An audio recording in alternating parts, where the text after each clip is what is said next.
Hello everyone, welcome to Rhythm of Flavors.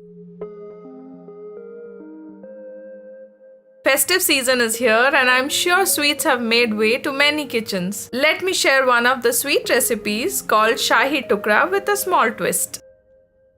Let's visit the ingredients which is also available in the description box below. Let us first make the kheer. For that, in a pan, take about 100 gram of unsweetened khoya. We have to basically melt the khoya.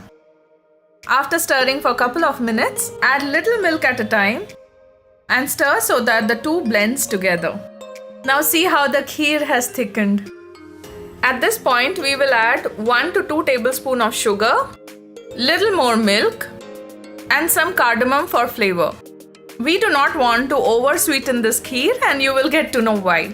Continue stirring to get the perfect consistency. You can keep it flowy or thick as you like. So, my kheer is ready. Now for the next step, I have taken 2 slices of bread and some ghee. Now we cut the bread diagonally. Apply ghee on the triangles and keep it aside.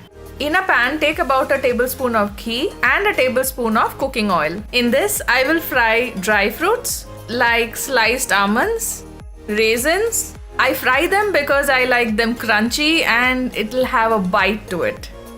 In the same pan, place the breads with the ghee side downwards. Now we will brush ghee on the other side. Here is the twist in the recipe. Instead of deep frying the Shahi Tukda as in the original recipe, we will shallow fry to make it healthier. While the breads are frying, we will make the sugar syrup. In a pan, take about 1.5 cup of sugar and to it add about 3 times the water. That is around 4.5 cups of water.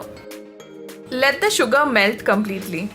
Since we are using sugar syrup in this recipe, and that is the reason we have used less sweet in the kheer.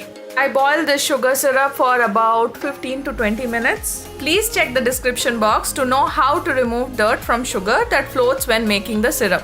Bring to a boil and let the sugar syrup reduce until we get a single string consistency. Now back to our breads. Let us turn them. Wow, this is the right color, the golden brown. Once they are golden in color from both the sides, take them out and place them in the sugar syrup. Soak it not more than a minute or 2. Take them out. Now for the plating, place all the fried breads one after the other. Add the sugar syrup, the kheer,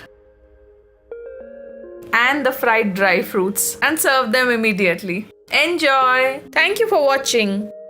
Hope you liked it. Leave your comments in the section below. Spread the word among your friends and subscribe for more recipes.